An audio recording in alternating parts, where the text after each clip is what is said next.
Good morning, everyone, and welcome to the Grove. You know, I really thought that I was done with diapers.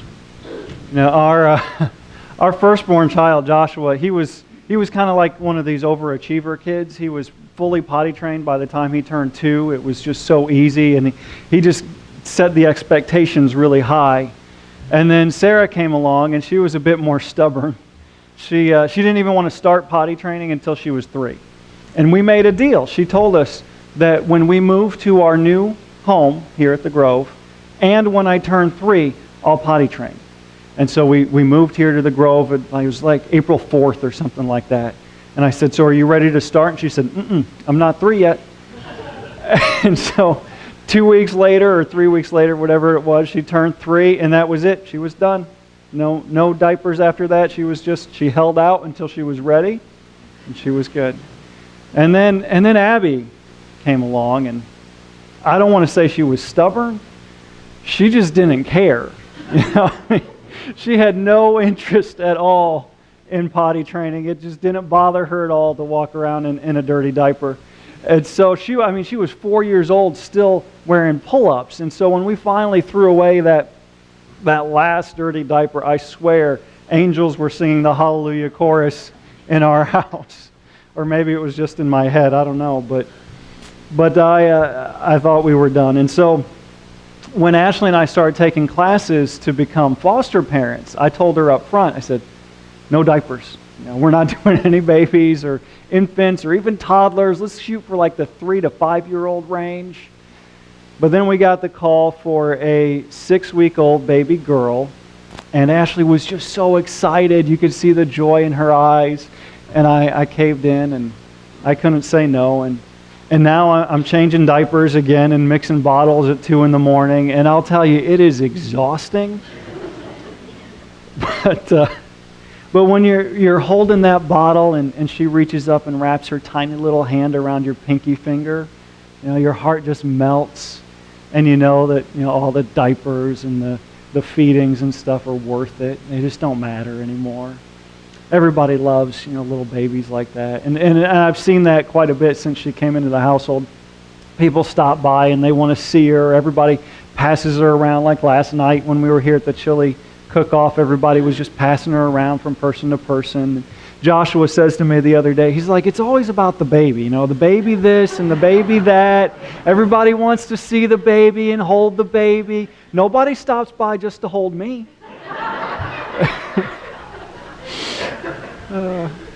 Babies, children, especially babies, are precious, aren't they? It's no wonder that the Bible tells us in Psalm, what is this? The next slide over here. Psalm 127, verse 3. Children are a gift from the Lord. They are a reward from Him. Earlier this week, I found some notes that children had written to God. And I guess what happened here was there's a Sunday school teacher, and she had a dry erase board, and she just had all the kids write down what they wanted to say to God. And some of them asked questions, some of them just made statements.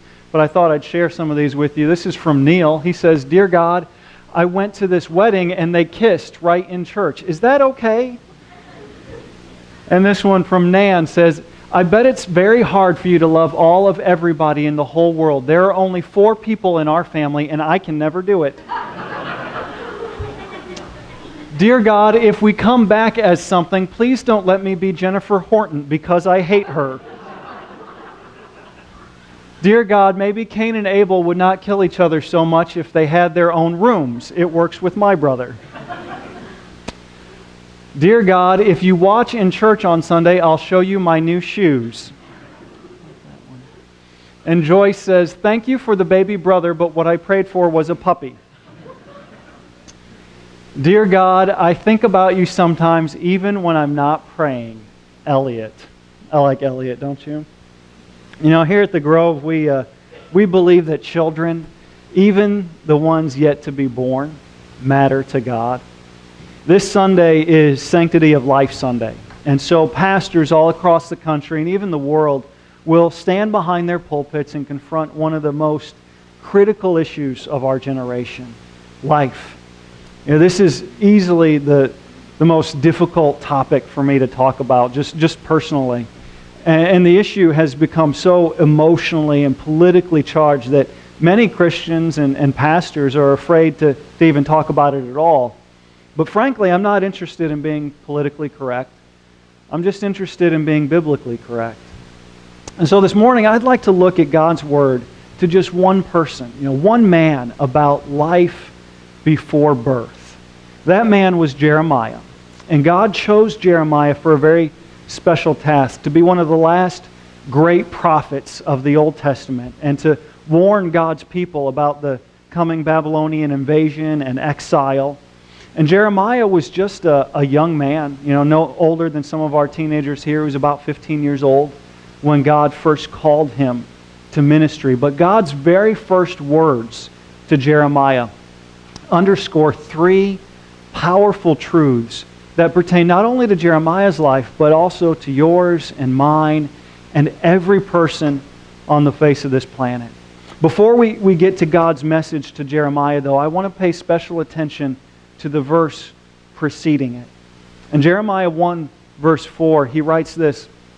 He says, "The word of the Lord came to me saying." Put another way, what we're about to read is not man's words, but God's Word. People will have their opinions and politicians will have their positions, but this is what God has to say on the matter. So what did the word of the Lord come to Jeremiah saying? Well, he continues in the next verse. "I knew you before I formed you in your mother's womb. Before you were born, I set you apart and appointed you as my prophet to the nations." In just 28 words, none of them more than 2 syllables, God summarizes 3 profound truths that are relevant to your life and mine just as much as they were to Jeremiah. 3 truths that ought to shape the discussion, I think, when it comes to abortion and the question of when life begins.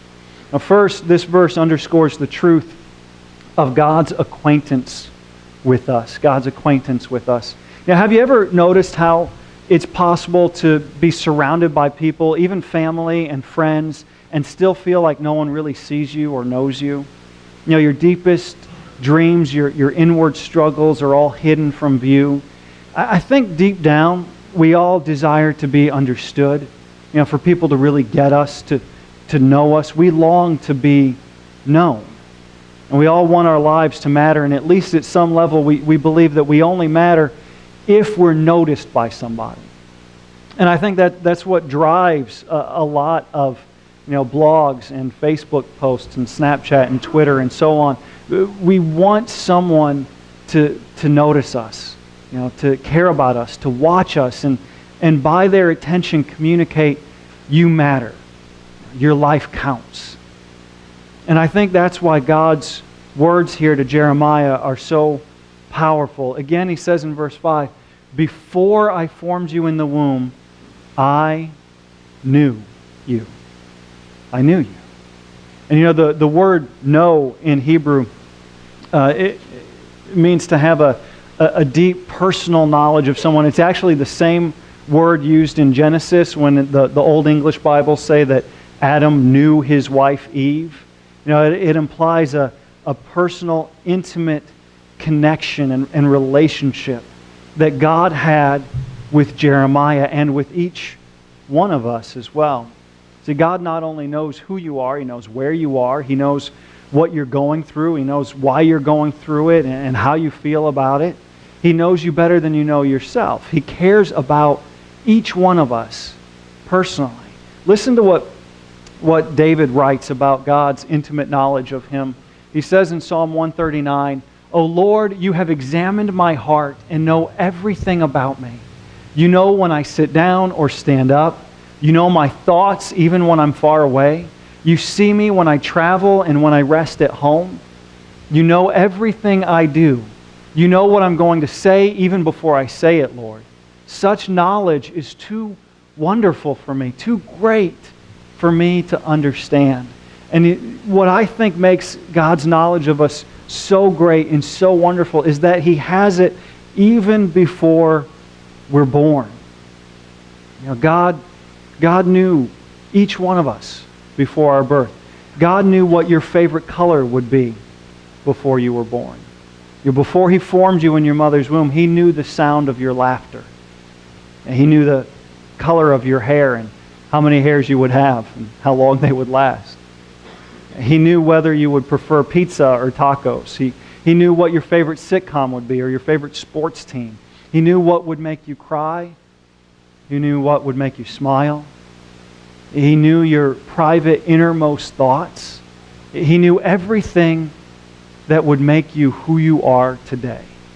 And the fact that God knows us so personally, so intimately before we're even born speaks volumes about our personhood and our value as human beings prior to birth.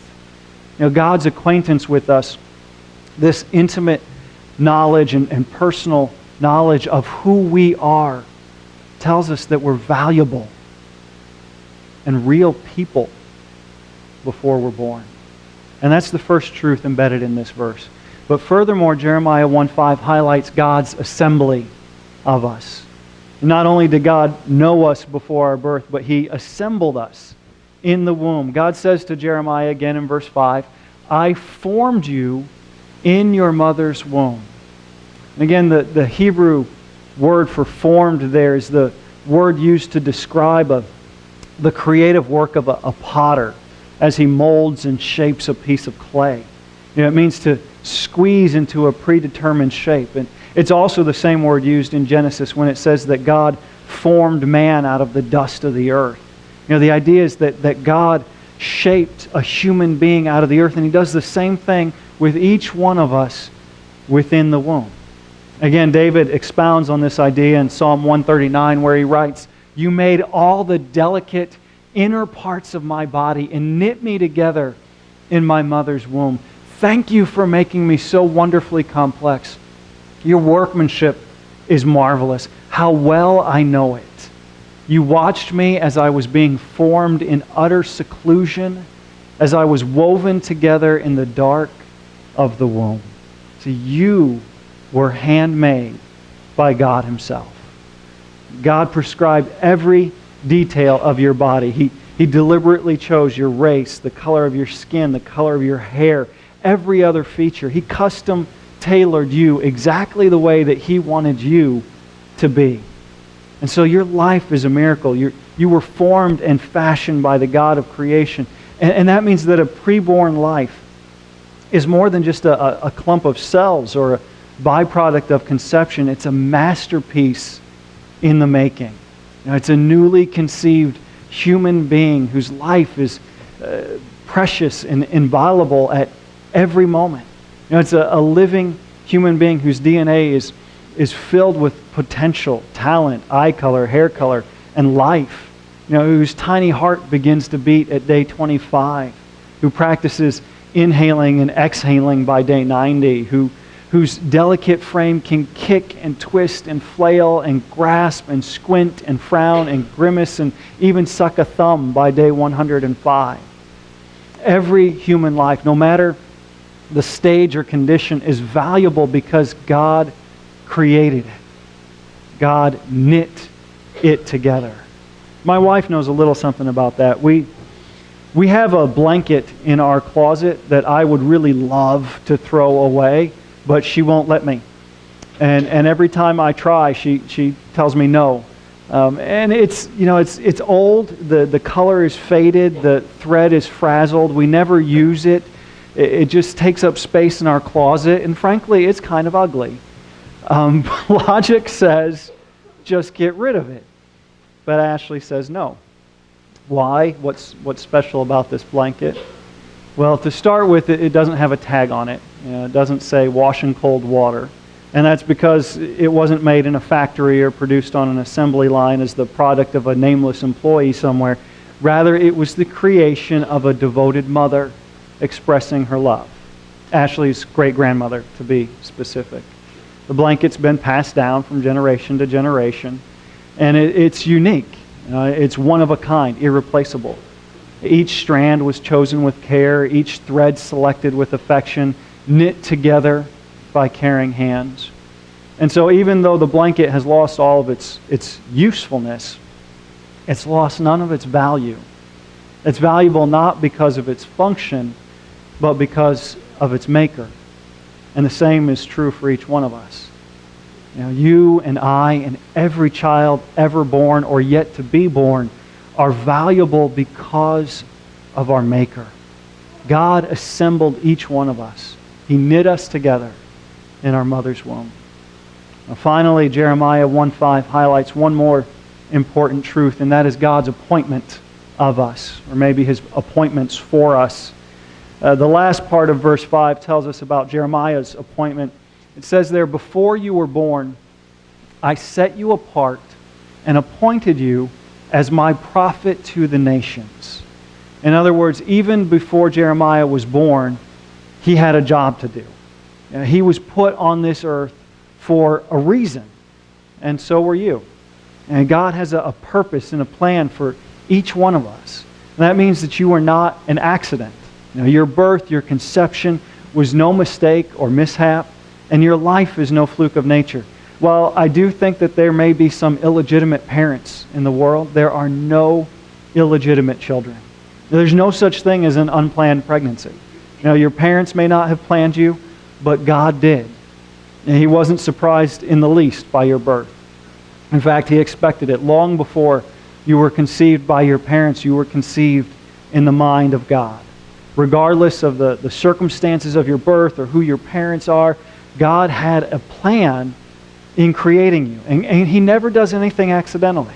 He never makes mistakes. He has a reason for everything He creates. Every plant and every animal was planned by God, and every person was designed for a purpose.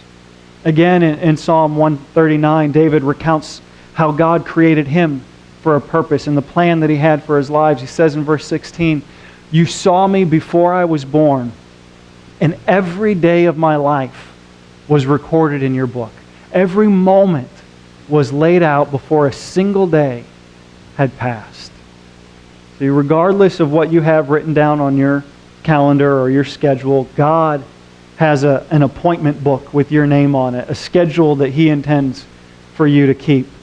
As the wise young Calvin of Calvin and Hobbes once said, "God put me on this earth to accomplish a certain number of things. Right now I'm so far behind I'll probably never die." Unfortunately, that's not really the way it works. Every day, thousands of unborn children are aborted, 180 while you've been sitting in your pew this morning. And they're never allowed to experience God's plan for their lives. I'm reminded of a song recorded by a Christian a cappella band titled "What Was I Supposed to Be?" The song imagines this scene in heaven where children gather around Jesus and they begin to ask Him, "What was I supposed to be? What were my eyes supposed to see? Why did I taste of death before I even drew a breath? Or was I to be a prophet used in the ministry? Or a doctor who'd find the cure for some terrible disease? Oh, Jesus, what was I supposed to be?" One of the most beautiful and inspiring passages about God's plan for our lives was actually recorded by Jeremiah. In chapter 29, verse 11, he writes, "For I know the plans I have for you, declares the Lord. Plans to prosper you and not to harm you. Plans to give you hope and a future." And there's no telling how many lives have been touched and how many hearts have been given hope because of this verse, this one promise from God. But as I pondered this passage, it struck me that had Jeremiah not been born, we might not have these weighty words. If Jeremiah had been aborted when he was in his mother's womb, we would have a huge hole in our Bible. And I just wonder how many holes we have in our lives and in our world that we just don't even know exist. As we wrestle with these very emotional and politically charged issues of abortion and right to life, I hope that we'll shape the discussion and build our worldview on the Word of the Lord that came not just to Jeremiah, but to you and to me as well. And I hope we'll allow God's acquaintance with us and God's assembly of us and God's appointments for us to determine our attitudes and our actions. Before I close, let me just offer a couple of practical suggestions when it comes to dealing with abortion. First, we need to offer grace and forgiveness to those who need it. Abortion is a sin, but it's also forgivable. Studies show that the majority of women who've had abortions have significant emotional, physical, and spiritual scars. 92% say that they experience feelings of guilt. 87% say that they suffer from depression afterward. And while we need to speak out on moral concerns in our society, the most important thing is that the church ought to be a place of help and healing for those who need it. And secondly, we need to advocate life. The Bible actually commands us in Proverbs 31 verse 8 to speak up for those who cannot speak for themselves. That's our job. And the single best way to advocate for the unborn is to encourage young women who are pregnant and unprepared. Offer your love and support and direct them to crisis pregnancy centers like Living Alternatives in Jacksonville. Christian-operated pregnancy centers like Living Alternatives are doing amazing work. They literally save lives every day and are leading young men and women to Christ. And although I could never pick you out of a crowd, perhaps you or someone close to you has been affected by the ravages of abortion. And I want to invite you to come and talk with me. You don't have to come forward now in front of everyone, but pull me aside after church or call me at home this week, and I want you to share your story and accept God's love and healing if you need to. And in the meantime, let's all stand and sing together, church.